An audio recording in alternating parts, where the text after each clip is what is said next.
We are people advocating cannabis education here at paceradio.net. The views expressed by the individuals during this broadcast are their own opinions, and they may not be the same as those of their group or other organizations they may be involved with. When I think about those nights in Montreal, all I think about is weed. Memories of city lights and packing bowls. That's so cool. Awesome. Good evening, everybody, and welcome to Cannabis Quebec Connection with my Cannabitch, Loretta. Bonjour, mon ami. Comment ça va? Ah, très bien. You know, come see, come ça. How is that going for you? Loretta's been taking Parlez-vous Français school, I guess, école Parlez-vous Français for the last month almost now. Oui, le cours commence September 7th. I don't know. I can't remember, but it seems like it's been a month for sure. And it's, some days I think I'm having some breakthroughs. I feel like I have numerous vocab, but, assembling them all together to make, good sentences. My COVID brain gets scrambled when I come home and try to remember what I learned in school all day. So, so it's a challenge. Say challenge. It's difficult to like I was saying, we were talking before we started the show, that conjugation was always a thing for me. Like conjugating the vous and the avec and the va, just the conjugation, the tu and all these, because it's so different. But we don't realize how complicated English is, because we speak it, and English is the most. Anyways, we should actually recognize we're sitting on the Tanaha Nation, Tobacco Plains and Silks, and you are situated on the traditional territory of Kanien'kehá:ka and Haudenosaunee Confederacy, the Huron-Wendat, Anishinaabe, and Mohawk, and the Kanien'kehá:ka are from Kanawaki. So there's numerous indigenous communities that Montreal is situated on. Right, and exactly same with me here too. Like, this is unceded territory as well of the Tobacco Plains, the Silks, the Tanaha, the lower band, the Tobacco Plains as well. So there are many different to recognize all over our country. And I think that's one thing that we really need to recognize as colonizers. Not that we're all colonizers. I hate to use that word because it's going to be derogatory for some people. I don't find it offensive myself personally. But, we really need to recognize. And with this week coming up, the 30th, September 30th is Orange Shirt Day and Truth and Reconciliation Day. And across the country, some provinces are recognizing it as a stat holiday and some aren't. So if you're in Alberta, Saskatchewan, New Brunswick, your provinces are not recognizing Truth and Reconciliation Day as a stat. British Columbia is, Nova Scotia is, Manitoba is.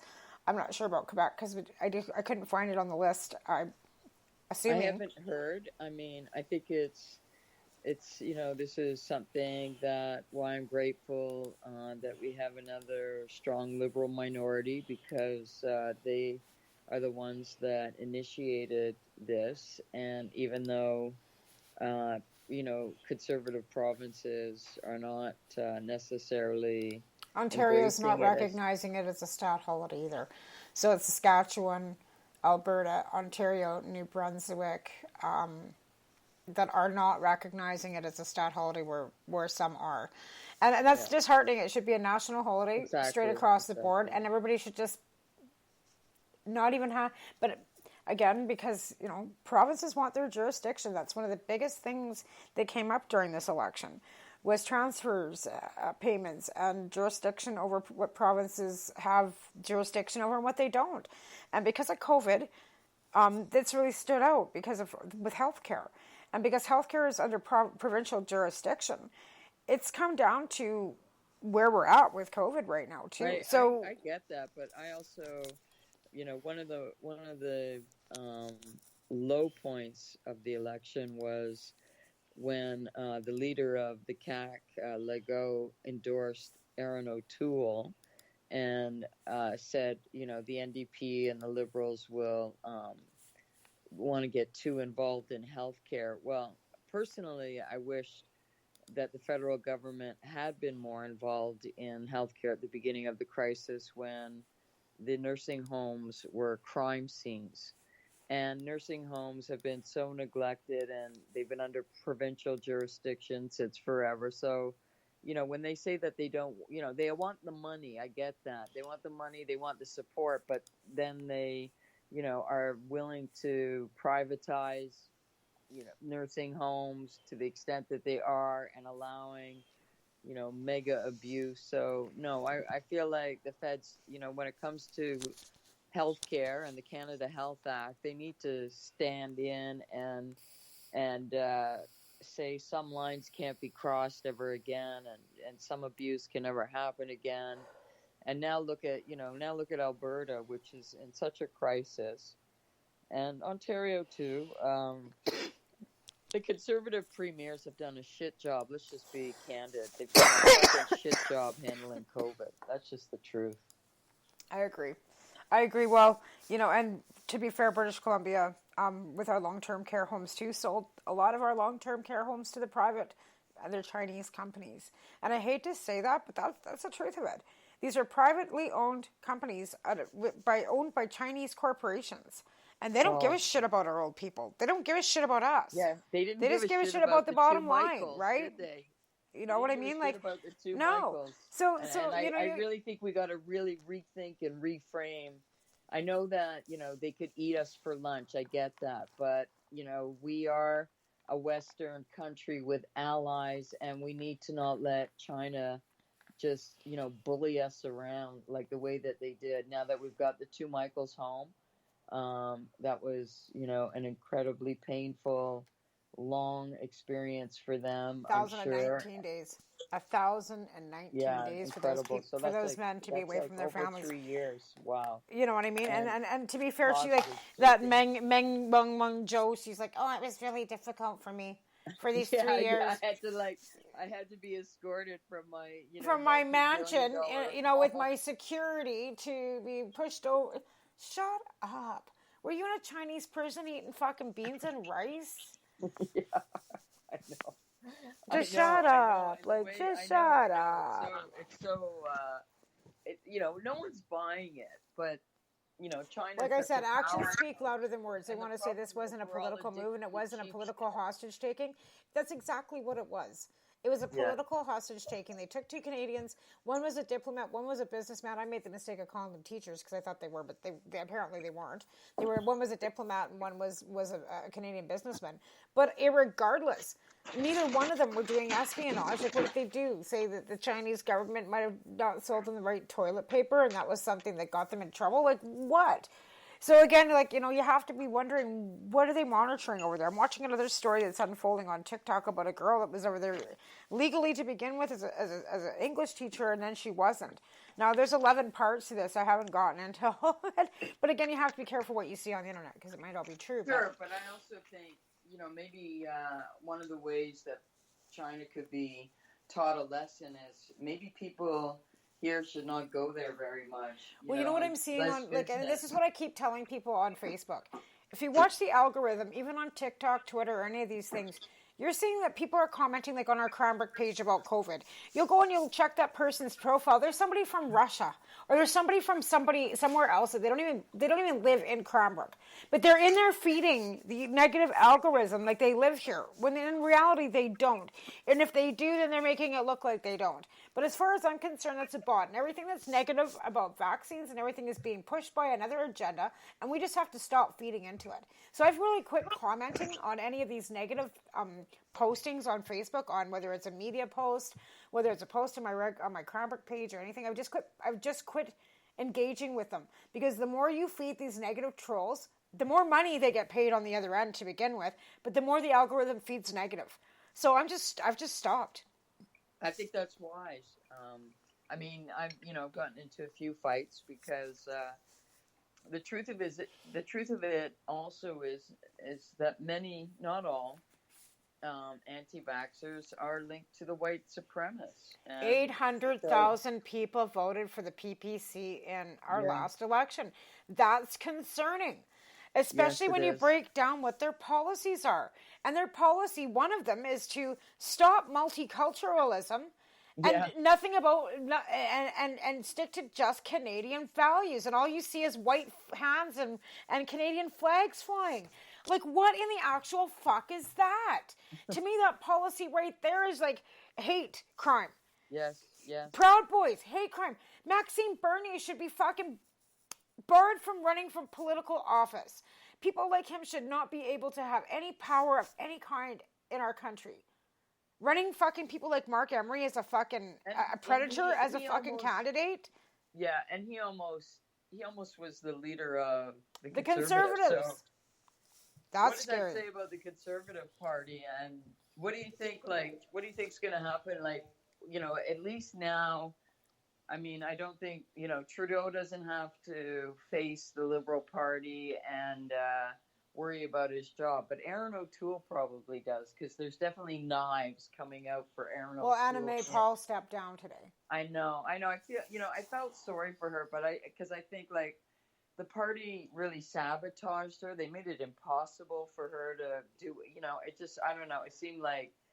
It just seemed but like, on the other hand, she came into the party with a chip on her shoulder, trying to bully people around and change policy when their policies didn't want to be changed, and that ruffled a lot of feathers. And there was candidates that had ran previously that she would not acknowledge. There was a lot of backstory to that, and I can't get into a lot of it because I know a little bit more than I probably should, because I've got a mutual friend that was in the executive of the Green Party, and she didn't do herself any favors, and she walked in there with a chip on her shoulder, and it's unfortunate, but they held back $250,000 for her election. They refused to release the money for her to actually run a decent fucking election.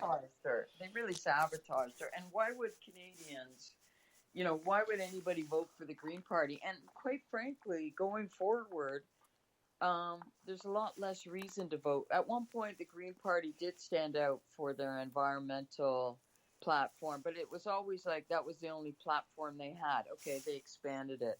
But now, between the Liberal and the NDP platforms on the environment, I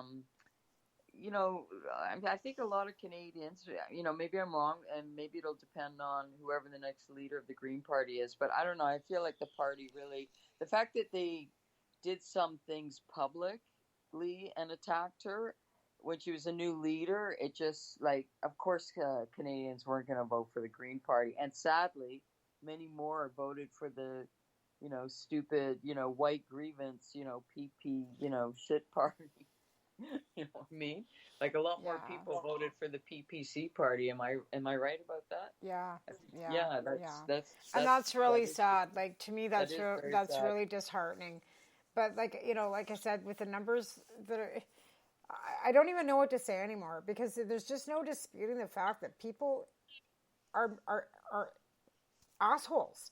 Like, and it doesn't seem to matter how old I get, the grievance and the racism and the division seems to get deeper and deeper. And I keep thinking, as we move forward, we should be more accepting. And I thought by the time I was my age and your age, that we wouldn't have to worry about LGBTQ rights and abortion and equal rights for women and equal pay for women still, and all these things that we're still fighting for in 2021. And again, Texas heartbeat law.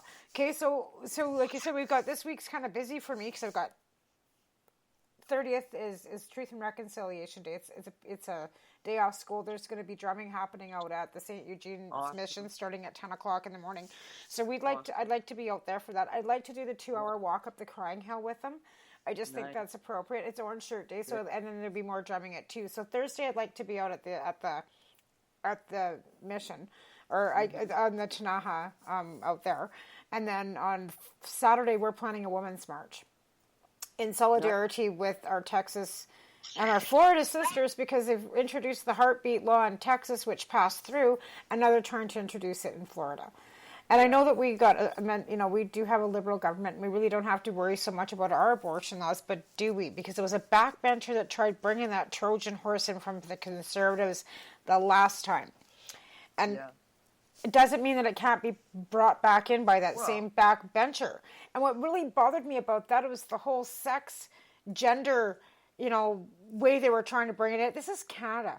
Nobody waits 20 weeks to have a fucking ultrasound to find out they're not having a boy or a girl and gets an abortion. Like, that's what they were trying to do. Say about Canadians, that Canadians wait till they're 20 weeks pregnant, and then the baby's not a boy, so they get an abortion. That doesn't happen here. Right. People don't do that. Like, no, but they're trying to make Canadians seem like we're what kind of people do you think we are?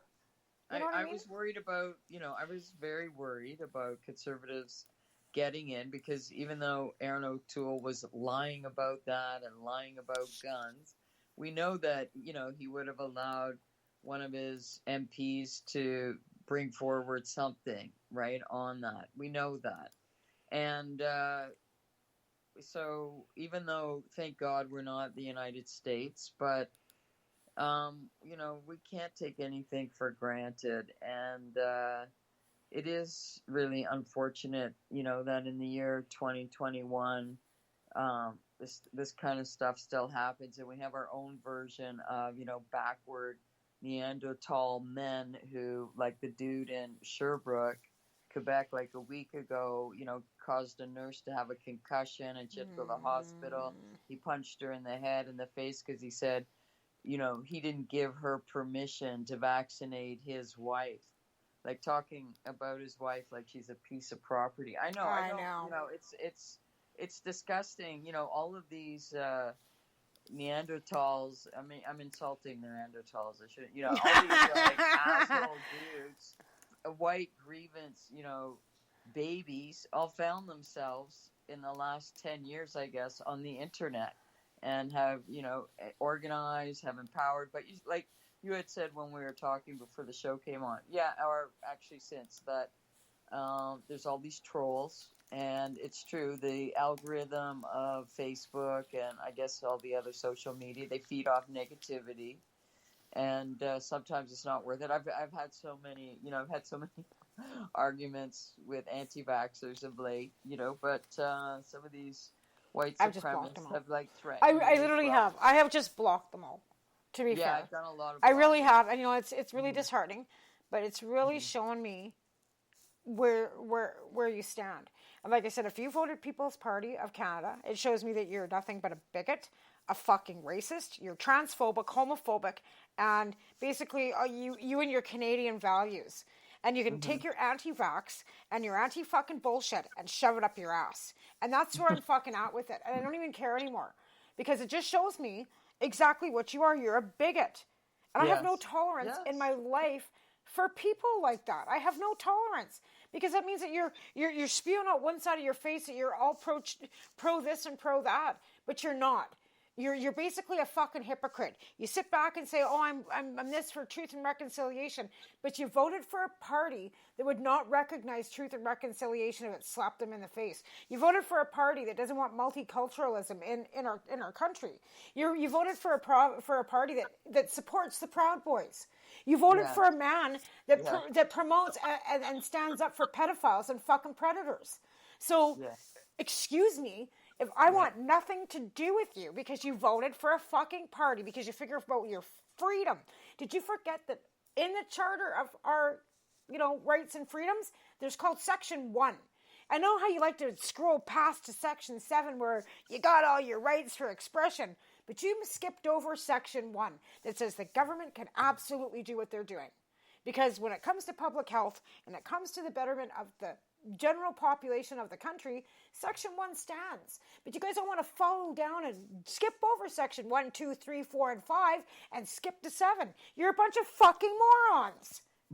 End of my rant. I was actually, leading up to the election and during, I was posting, if you vote for the con party, unfriend me. And I was wondering how many of my, relatives would be voting for the con party.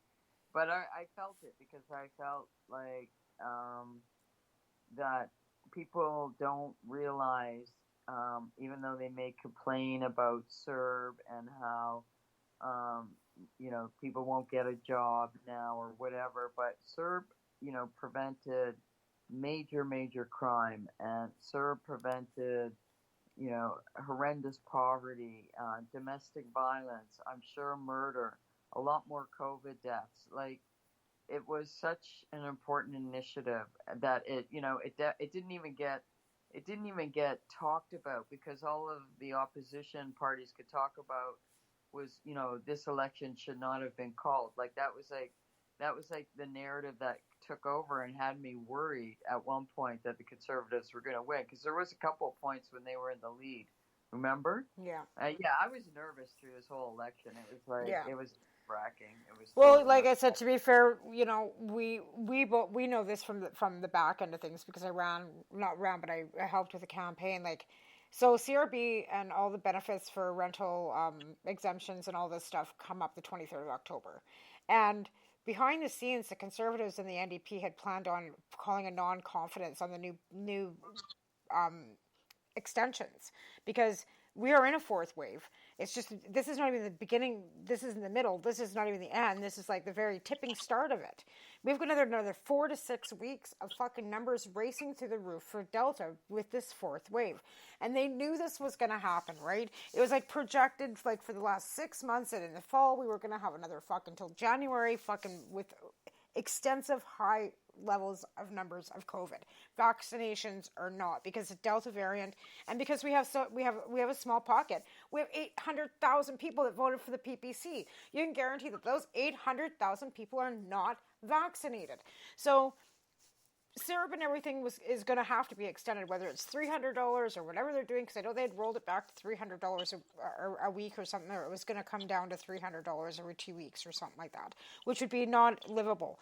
But because of this fourth wave that's coming on, they're going to have to extend things, and they might have to put things back to where it's $1,000 again, because it's not even now at that anymore. They've lowered it down to $540 every 2 weeks, so it's like just over $1,000 a month. Nobody can live on that, right? Yeah, I mean, I feel like, we have, I think we've reached almost 70% of Canadians over the age of 12 are vaccinated, fully vaccinated. Like, I think we'll make it up to maybe 75, and that would be pretty good, especially maybe if we... And they got people in fucking Alberta having COVID parties, Loretta. They and are? showing, yeah, in Edson. They had a fucking COVID party 2 weeks ago. Now the fucking ICU in Edmonton's full of fucking people from Edson. And the Edson doctors have been on it. Like, they were having a COVID party yeah. to get COVID? Yes. You didn't hear about that? I guess you didn't hear about that in Quebec. Yes, Edson, Alberta, they were having a COVID party. They had a COVID party to see if they could all catch COVID. And they all did. And they all ended up in the ICU, and I don't know how many of them are dead. And they just stated somewhere, too, that 90%, or not 90%, I can't remember the percentage. I will not quote the percentage of how many numbers, the stats. It's so but high. kids under 10 are getting 9 sick. out of 10, I think, in Alberta. But it's kids under the age of 10 that are getting sick right now. Oh, wow. Yeah, I know. And and here's another thing that just came across the feed. Saskatchewan Human Rights Code will not accommodate people refusing vaccinations due to personal preference. So even the Human Rights Commissions are knocking down all these people that are running to them screaming, this is against my human rights. Their human rights codes are saying, no man, Section 1 of your charter says, wrong answer. Like, this isn't against your human rights. This isn't against any of your fucking freedoms. It's just not. Of course, it's just not. Health. Hopefully, after all of this, a number of these people are going to be sick. They're going to die. A lot of them who are not going to die are going to be sick for a long time. And, there's some harsh lessons being learned. But hopefully that what comes out of this, too, will be a very strong public health system. And sadly, so many nurses... Either that or it's going to have a complete and utter crash system. Because that's where we're at with Alberta and Saskatchewan. They're crashing. And Kenny's pushing for fucking private health care. And this is exactly what he wants. He wants private health care. So this is exactly where this is going. But, I mean, he is like, the knives are coming out for him from his own party. I mean, he apparently escaped some, being ousted, just recently. But he's probably gone next spring, I bet. And especially since, obviously I'd it's love just to going to think get that, but worse. you know what? I know Albertans, and I know that you could run a fence post with a blue shirt on it, and it still went out there. I'm just saying. It's the truth. It's Oh my the God. absolute goddamn truth. And same here. You could run a goddamn blue fence post out here and put a conservative button on it and put a fucking Donald Trump wig on it, and it'd fucking win. Oh my God. Oh my God. That's the sad truth, Loretta, but it's true. Like, seriously, like, I remember years ago, me and Fiona, like, it was Fiona had this idea, let's run around with a bale of hay in Lethbridge. So we did. Alvin went and got the bale of hay. We fucking put a blue shirt, a conservative badge, because this is when Jim Hillier was running for the MP position for the Conservatives in the federal election. Didn't show up for one debate. That bale of hay showed up for every fucking debate, but that guy didn't, and that guy still won. Oh my God. But that was Fiona's fucking, great idea. Like, it was her idea. We just kind of, followed it. I ran around with my Stop Harper sign. Like, but that fucker still won. And he didn't even show up for one debate. Unfortunately, I shouldn't talk badly about the dead because he's passed away now. But he's the MP that died in Parliament in his office having a heart attack. Oh, wow. Yeah, I don't a remember few years that. ago. I remember his name, but I don't remember that. Yeah, well, I mean, we're in a alchemy process with COVID, and we're all going through transformation, and there's going to be transformation, and hopefully healthcare will become stronger, but it won't, not right away, because I mean, what needs to come out of this is a greater and deeper appreciation for nurses, because they do so much of the hard work. All and healthcare people. They are so like, Yeah. they are so beaten down. But even and even the clerks and everybody that are there, like remember the beginning when everybody was like, standing outside of hospitals and singing songs to them and clapping and calling them heroes, and how did it go from that to where we are now? And I hope one of the first things that Trudeau does with Jagmeet is to pass that legislation about, it's a crime to harass protests in front of a hospital or a school. Like, that's got to be number one. And in fact, as much as I thought that Legault really put that into Legault, Quebec Legault's already. doing it. Legault's doing it. He already. Yeah, He already I think that's going to have to be a provincial thing too. And I seen that Legault was the first one to go ahead with that, which I'm not disputing. But you know what? I still believe that we should be able to protest peacefully, but they're not being peaceful, and that's the difference. Civil disobedience is one thing when it's not, but it's not proceeding on and being a riot. And we've never been able to incite a riot, and that's what these people are pretty much doing. That's not civil disobedience. That's not peacefully protesting. That's inciting a riot. And on that, being racist, being sexist, threatening to cause violence no, that's not protesting. They are criminals and not protesters. The way they behaved, and I've seen a lot of elections in my life. It was pretty ugly what they did to Trudeau. Like, it just got pretty ugly, and it's pretty ugly here. Never mind, we had men walking into my candidate's office being a woman and berating her and calling her a liar. Men, not kidding you.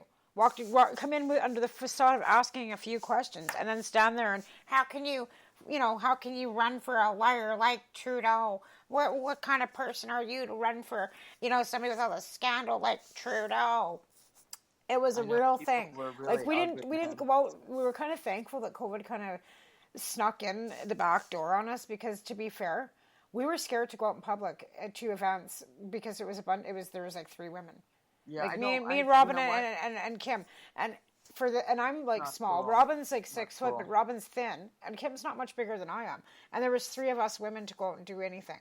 So we were kind of like, I don't know if we want to do that. Like, to be fair, we don't feel safe. Like, and even when we did the parade, we did the Share and Care parade. Everybody was kind of like putting their fingers down because they didn't like the fact that it was a liberal thing, even though it was for the healthcare nurses. They didn't like the liberal attachment to it. These gross white grievance folks are destroying democracy. Like, it's not acceptable. And I feel like there's certain people like you and I who stand up to them, who risk being violated by them, threatened by violence by them, but not enough people are standing up to them, and I know. that bothers me. Well, we better go and thank our sponsors. It's been half an hour, so yeah, we'll thank our sponsors quickly, and we'll be back in about 3 minutes. So we'll be right back. Thanks for listening to us live on paceradio.net. Merci beaucoup.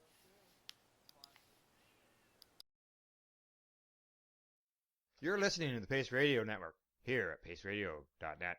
At Legacy 420, we believe in being different. Experience the difference of quality control. Our labs provide tested formulations for all of our products. Experience the difference in trust. Our customers can trust that we are following up-to-date COVID precautions for their safety. Experience the difference in accessibility. We're open 7 days a week. Please visit our website, legacy420.com, or contact us for curbside pickup as well as nationwide mail order shipping. Legacy 420 values overall wellness. Come and experience the difference of Legacy 420. The People's Alliance of Cannabis in Canada is an organization working to improve cannabis legalization in Canada. They have a mission and values that includes all Canadians, no matter where they come from. The values are including everyone, as no one should be excluded from participating, equality, diversity, advocacy, along with cannabis education and research, plus industry, safety, and professional standards. If this is an organization that has the same values as you, check them out at peoplesallianceofcannabisincanada.ca. Once again, peoplesallianceofcannabisincanada.ca. Check them out.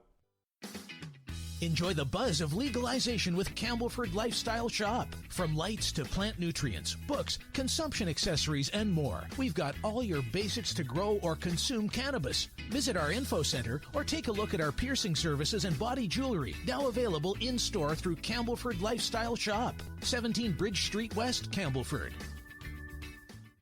What do you find at paceradio.net? People advocating cannabis education. A doctor's job is to relieve your pains. And when it comes to growing cannabis, the biggest pain is trimming. Let Dr. Buck Cannabis Trimming Solutions take the pain away. Whether you're a home grower or a commercial operation, we have the cure. From 4 plants to 400 plants, garden size doesn't matter. Dr. Buck Cannabis Trimming Solutions comes to you with years of experience and professional discreet service. It's simple. We trim your weed and we do a damn good job. Visit drbuckcts.com to book your trimming. CP operates a medicinal cannabis signing clinic. If you want to grow your own medicinal cannabis and are located anywhere in Canada, then I'd like to suggest that you give them a call. They can be reached at 1-613-967-9888. That's 1-613-967-9888, and grow on with CP. Growing your own vegetables, flowers, or even medicinal plants can be a challenge without the right equipment and proper know-how. At BMA Hydroponics, not only are they your urban horticultural experts and suppliers, but their staff holds the customer's needs paramount to making a sale. Family-owned with decades of experience and knowledge, they offer free advice in person, by phone, or email. BMA Hydroponics wants to ensure you have the advice you need, which is why you'll find tips and tricks on different ways to grow, like wick, ebb and flow, drip, or aeroponic system, as well as other helpful links at bmahydroponics.com. If you can't find what you're looking for, just let them know, and they'll do everything they can to get what you're looking for. At BMA Hydroponics, each staff member also possesses a federal exemptee MMAR license, making their strong suit empathy, experience, and dedication to their customers. Because when you know how to grow, you'll have results that make you proud. BMA Hydroponics in Belleville, Ontario. Visit bmahydroponics.com. We are people advocating cannabis education here at paceradio.net. All right, we're back. We were talking a little over the break about, I don't know, the COVID. And I hate to keep coming back to it. And like we said, we hate keeping them to keep coming back to COVID. But again, like we were talking about the fact that Taven's been able to be vaccinated because he was born in 2009. But this is the second scare we've had with him being, exposed or being sick, right? So again, like if he was like, say, not 11, say he was 8, for example, and he would have had the symptoms that he had on Wednesday, which was a headache, runny nose, cough, fever, and we couldn't get a COVID test for him till Saturday.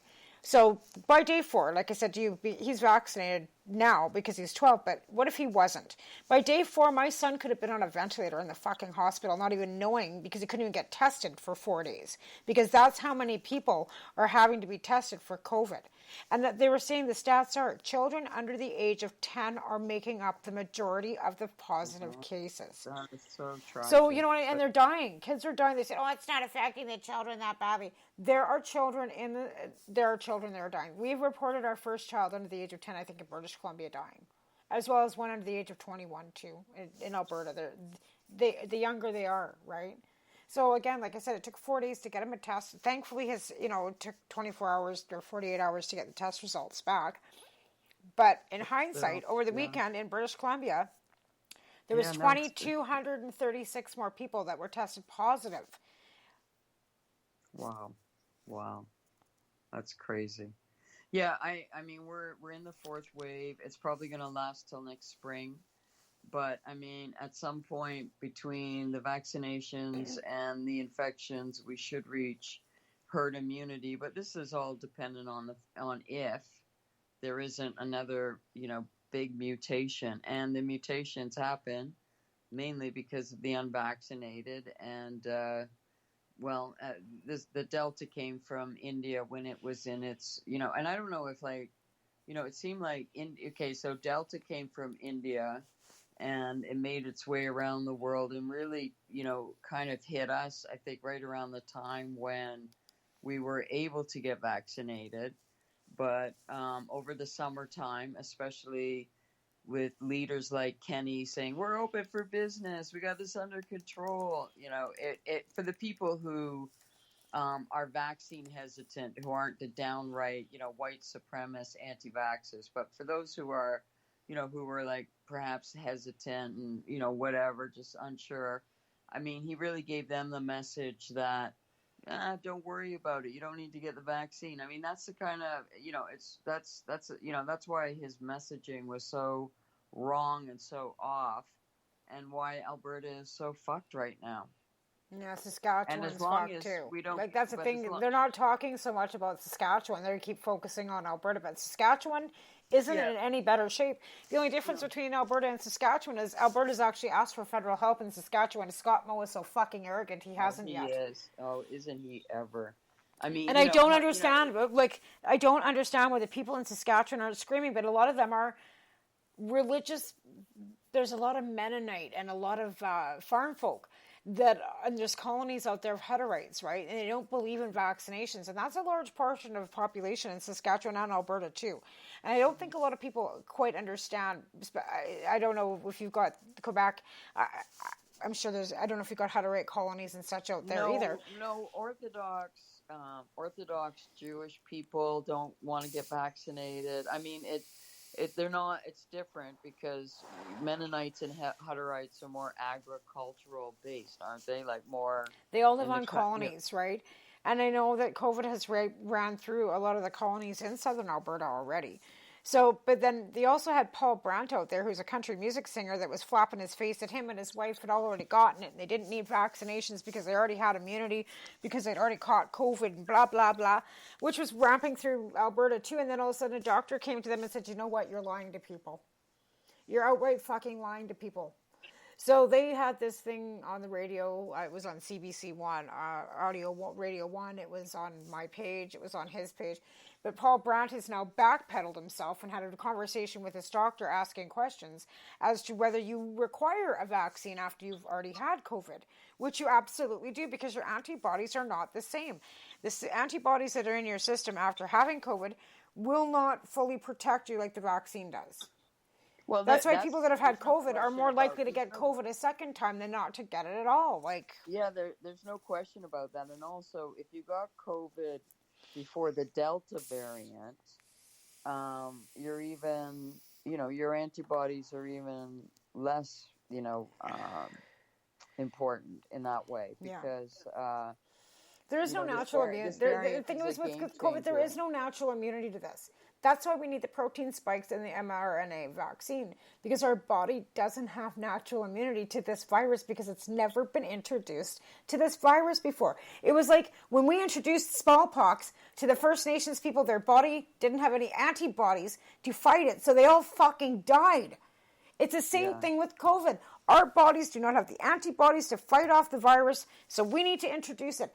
And that's the same thing with smallpox. Our bodies didn't have the antibodies to fight off smallpox, so why we had to get a vaccination for smallpox too, because our natural immunity doesn't have the protein spikes in our cells to be able to fight off these foreign fucking viruses. But people seem to think that it's just like a common cold and it's been sitting dormant in the ground, and we've been playing in it, and, as Gen Xers, and we can just rub the mud all over our face and we're going to be okay. Like, I drank out of a garden hose. It's going to be okay. You know what I mean? Like, come on.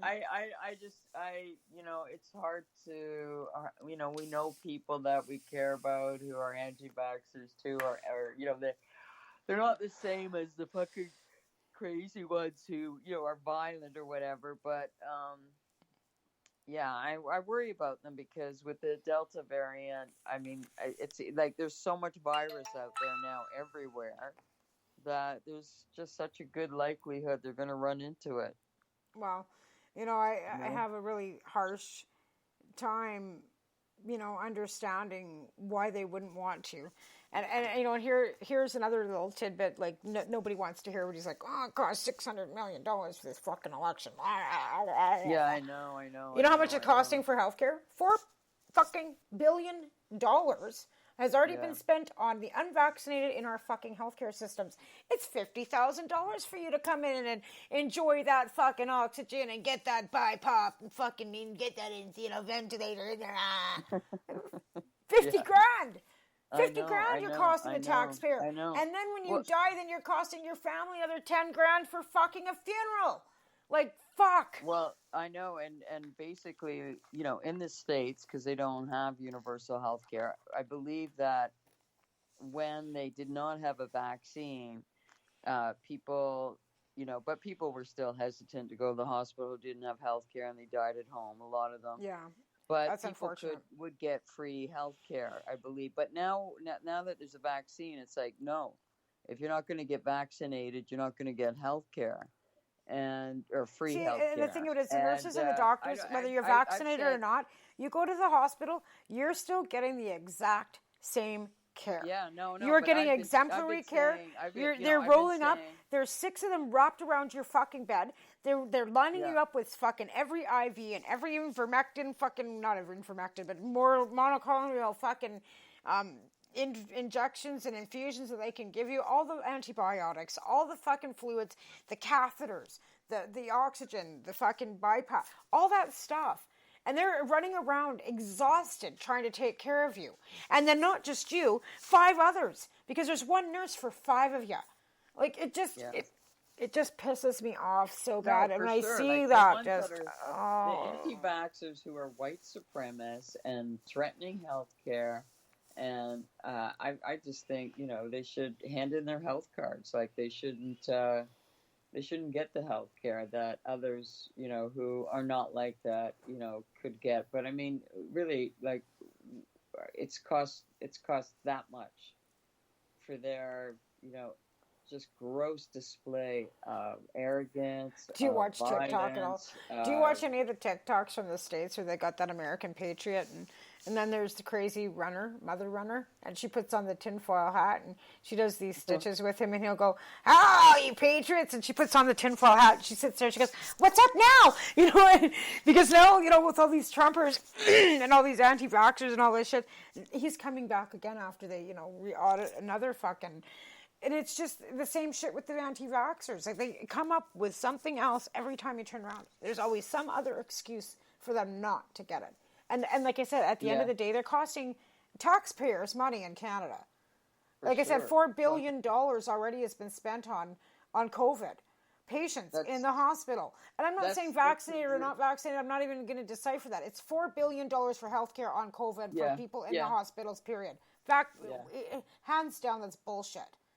Yeah, no, it's a good comeback from the constant complaining about the cost of the election. Well, Thank the God we Canadians got the spoke, didn't outcome we they? got. And they spoke loud and clear that they were okay with what the Liberal team is doing. And I don't want to put it, just as Trudeau. It's not Trudeau's government. We have a whole team of people like Chrystia Freeland. That NAFTA agreement that they put together was fucking amazing. And nobody wants to talk about the work that she's done. Mark Garneau, too, on that file for the two Michaels. Like, that's been a 3-year file for him to work on. And you can guarantee that has not been an easy file. Any way you look at that. Then you got Carolyn Bennett. Everything they did way better and Seamus, right, that have worked towards truth and reconciliation. Like, when I saw that young man on TikTok take his first glass at Show Lake of a drinking water, and it was clear drinking water coming out of the tap, it almost makes you want to cry. Because it's been 25 years since those people have had drinking water, that they didn't have a boil water order, or that their water didn't smell to shower in. Yeah, now they've got clear, clean drinking water. Conservatives have done 0. Like, let's be honest, they wouldn't have done any of them if they had gotten in. Oh, and the PPC would have made sure that there's no multiculturalism in Canada at all. So, like, I just can't even. I can't even. And people go, you're a bleeding heart liberal. Yeah, I surely am. Fucking, you bet. Yeah, proud of my bleeding heart. You bet. You bleed all over my stomach. But then, then they go, well, you don't have bleeding hearts, friends back. No, I have no. My sympathy is gone for people with COVID. It's seriously, I've had a lot of sympathy. I've had a lot of anxiety. I've had a lot of shit thrown at me. And I'm done. I'm done having compassion for people that don't have enough compassion about me. And that's how I feel. Like, I'm not a narcissist. I don't think of myself often. But I think about the fact that they're sitting there screaming about themselves. But you aren't compassionate enough to think about us, the vulnerable, the people that have immune-compromisable systems that need to be protected. You're too busy worrying about your own selfish needs, about your freedom and your body and your choice. Now, that thing right there makes me want to throw up in my mouth, because you can't catch an abortion. So when you're saying pro-choice slanders or slogans like my body, my choice, you can go fucking go eat a bag of dicks. A lot of the fights that I got onto on Facebook, I was saying to some people, I was suggesting that they get a sociopath test with their COVID test. And they'd be like so insulted. And this one woman wanted to she's like, stand back and stand down on, whatever. And so, because I do think it's true, because they, not all of them, because we do know some dear ones, but not all of them, but the ones that have the loudest, crudest narrative, they really think it's okay to spread a deadly virus. That's the thing I can't get over. Yeah, well, like you said, they want to compare it to things, and like I say, you can't compare it to abortion, because you can't catch an abortion. Abortion's not transmittable. You can't catch it. Yeah. You can't catch cancer. You can't sneeze fucking diabetes onto somebody. You know what I mean? Like, it just doesn't work that way. It's not transmittable. And they're like, well, and like I said, there's always some fucking other excuse. And like I said, it's not like you can, you can't inseminate yourself. Yes. Okay. So let's talk about your TikTok. How are things going on? How's it going, TikTok? Star, what's up? What's going on? Not much. I've been pretty quiet on TikTok. I don't know. There's been a few things that you bring up, but again, like I said, TikTok's another one of those where you're not trying not to preach to the choir, right? And there's a lot of stuff that I just watch, and then because there's so much information on there too, if you're on the right side of TikTok, like you can get on the wrong side of TikTok. Apparently, there's a conservative side of TikTok. I haven't been there. Okay, yeah. So what are you seeing that's so compelling? I think the biggest thing was that Gabby Patella, whoever her name is, missing. And how the media was focused on a white girl when we've got all these other women that are missing that are BIPOC and Indigenous, right? So in the interim, there's a network that started that for murdered and missing Indigenous women that they're starting to focus on bringing up their pictures and showing their pictures all over. That's good. That's and in good. the interim, they found one girl in Vegas in the States already, and they found another girl that I posted yesterday. So they found two already in the last 72 hours.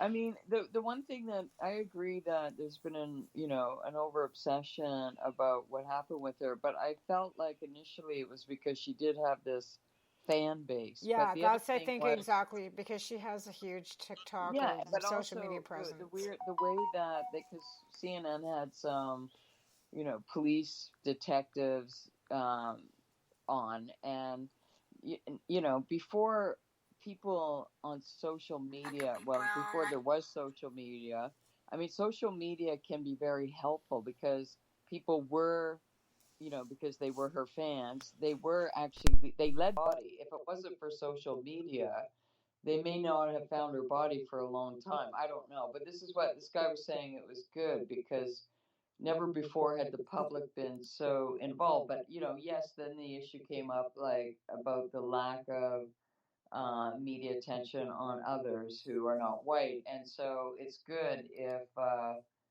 actually from that it's not just a complaint, but actually from that there's action, and it sounds like from you that now there is a focus on like for one thing, I think that where her body was found, there have been several thousands of the numbers seem to be really high of Indigenous girls murdered exactly in that area where she was found.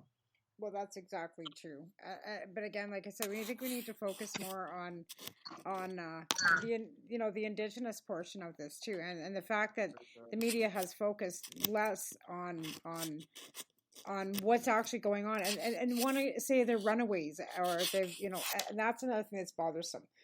I mean, sure, she had a great big media, fan base and everything else, but again, what about these other women that are missing? We've got the Highway of Tears here. Like the Highway of Tears is Canadians. We shouldn't have to have a Highway of Tears. The Picton Farms, that was another huge. How many women were lost in those Picton Farms? We'd have to look that up.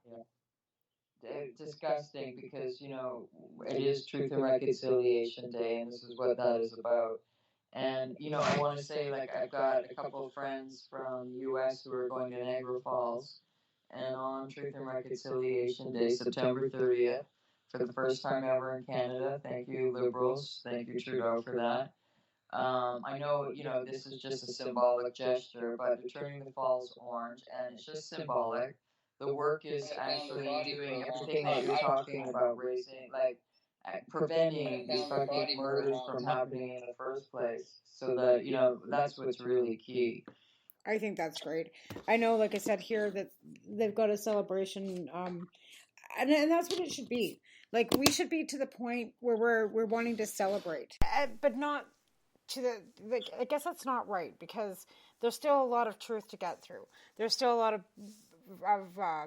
schools and residential schools to check for bodies. There's still a lot of work to be done. Yes. But this should be a step forward to opening that door for some solidarity. Like I said, we have to unite. We have to be together doing this hand in hand for a better future for all Canadians. And I know, land back and all those slogans and stuff, that doesn't necessarily mean that they want their land ripped out from underneath us. That's not what they mean. And I think that takes a lot of Canadians back. I think a lot of people are offended by the colonizer movement, which I'm not offended by. A lot of people are offended by that. I'm not. It is what it is. We came here, we settled on the land. We didn't give any consideration to them at all.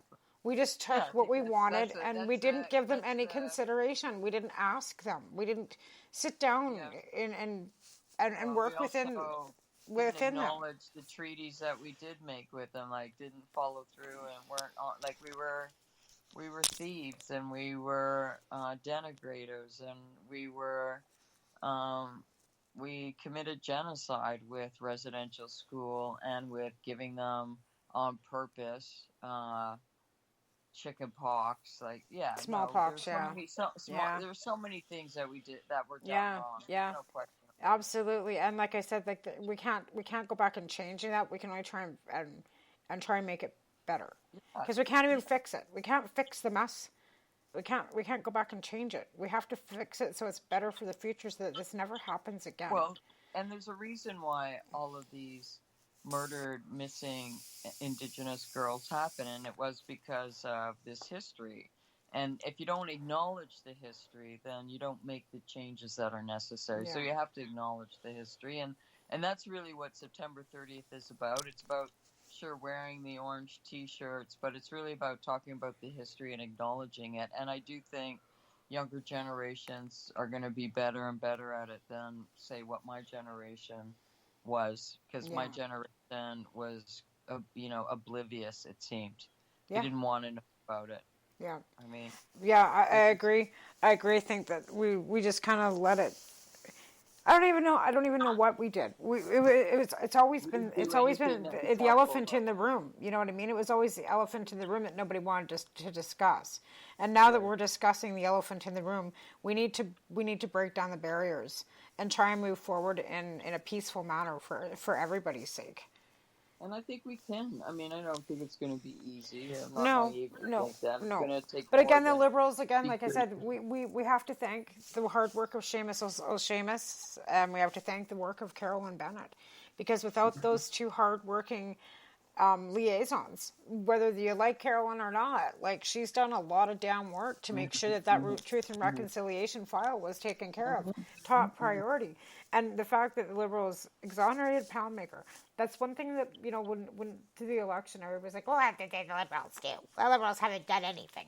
So I start with cannabis legalization. As much as I don't really care for the, I don't even care, right? But I mean, it was a point that I always made, because of the fact that you might not like the way legalization's rolled out, but in fact, the matter is, cannabis legalization has opened the doors for thousands of jobs. It opened a whole new industry. There are stores open all across this country. We've got 8 in this town that employ anywhere between 2 to 10 people at 8 stores. That's 80 more people that have jobs this year than they had last. So no matter how you slice it, legalization still brought jobs. And then we've got exonerating Poundmaker and all the drinking water on the reservations and all the hard work and the CERB and the vaccines, and there's so much that, you can look at the whole Jody Wilson-Raybould thing. You can look at the SNC Lavalin. You go to SNC Lavalin and it goes right back to Stephen Harper, but nobody wants to look at that either. And, and her trying to reopen that door that was not going to be there. It just, I'm sorry. By the way, did the Liberals win that riding? I'm not sure. I think they did. I'd have to look. Yeah, I'm pretty sure they did, actually. It was a close call. That one was a close call, too. Yeah. I in fact, there's still some ridings I think that are still not been called yet because of the mail-in ballots, right? I'm pretty sure there's a few that aren't. I think there's 3 to 5 that weren't yesterday. I'd have to look. Like I said, I've been so kind of disengaged after 5 weeks of being so engaged. I just needed, I just like, oh my fucking God, I don't even want to hear about it. Like, when I seen the 2 Michaels being sent home I was watching because my news is always still on. I just went, I called that. I started screaming. Actually, I text Mel, I told you this morning that was going to happen. Because I had company for the last 10 days, right? So, I text her. I was like, I told you. It was unbelievable how soon after it happened, like 5 minutes. 5 minutes. She was on the plane and they were on the plane, yeah. I mean, that's excellent, right? But there's still, like I said, there's still Canadians arbitrarily being held all over the world. And we need to get them released too, because there are Canadians arbitrarily being held. Yeah. So, and that's a goal for the Canadian government too, that there are liaisons that work and diplomats that work every single day that we don't even know about. And that's another thing that I think that, the general population doesn't realize with the bureaucrats and the stuff that actually goes on in Parliament. Like, we don't have half a clue how much hard work is really going on behind the closed doors, right? True enough. Yeah. That's true.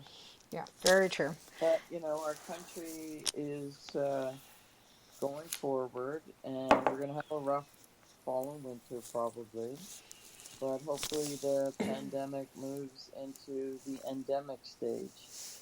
We can hope.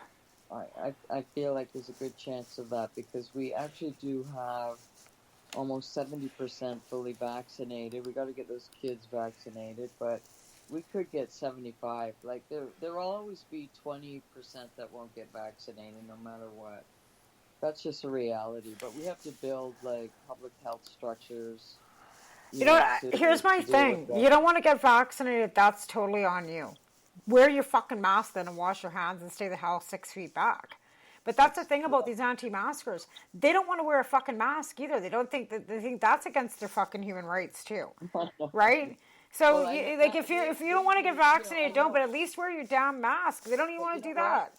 I felt that these folks, here in Quebec, I felt like they got too much leverage in the beginning, like when they were having their marches and they were screaming in, cops' faces and everybody else's faces about wearing a mask, and I thought they should have been shut down sooner, man. And I feel like, there needs to be legislation. Oh, 16 minutes ago, this MLA Dan Davis is furious that someone has written an anti-vaccine letter in his name and is circulating in northern BC, in a northern BC community where the hospital is overwhelmed with unvaccinated COVID-19 patients and burnt-out healthcare work. So somebody's actually taken an MLA and used his letterhead or sent out on his behalf, and it wasn't him. Wow. Disgusting and dangerous. That's not a crime. Isn't that called fraud? No. I would think it's misappropriation. Well, fraud. Disgusting, dangerous Northern BC MLA slams anti-vaccine letter purporting to be from his office. Yeah, that's fraud. Fort St. John MLA Dan Davis is furious that someone has written an anti-vaccine letter in his name, and it's circulating in northern BC communities where hospitals overwhelmed. Davis first learned about the misinformation-filled letter over the weekend when a doctor called him concerned that the return address was his constituency office. You can imagine I was quite shocked and appalled when I heard about this. Quite frankly, it's disgusting. It is disgusting. Since the start of the pandemic, supporting public health orders, encouraging friends and family, my community members, many colleagues, and everyone else to get vaccinated. We know this is the way out. And the statement issued Monday, Davis makes it clear he had no connection to this letter and does not agree with any of its content. So this is where we're heading. We're heading into criminal activity and behavior. And I'm sure there's a huge market of these fake passports, and unfortunately, Quebec is probably going to be a place where this is going to be a reality where people will will get these fake passports, because Quebec seems to be the place where all the underage kids come and get a fake ID. It's 525 new cases in the Interior Health, which is my region. Yeah, no, I know it's bad, but it's going to get better. We got to be hopeful. Here we go. Joseph Creek Village, another outbreak there. We're still continuing. Long-term care Westminster, but Joseph Creek Care Village is the one here. Well, it's 10:03, girlfriend. I see we've run a bit over. Well, you have a good week, or try and have a good rest of your week, and I'm going to try and have the good rest of my week. Peace and love. Peace and love. We'll get through these dark ages. We will. You betcha. Tight. Y'all have a great... visit you. Yeah, me too. Okay, well, y'all have a great week, and we'll be back next Monday on paceradio.net. I will be starting probably Cannabis and Coffee again here in the next couple weeks. Nice. It's fall, and I told Elle that, Bring on your TikTokers. Yeah, so we'll probably be reviving Cannabis and Coffee here in the next couple of weeks. I have to talk to Elle, but yeah, I'm thinking it's about that time. But we'll see how it goes. See how many guests line up. Nice. All right. Awesome. You have a great week, people. We will talk to you next week. Bye. Au revoir. Peace and love. Those nights in Montreal, all I think about is we. The opinions of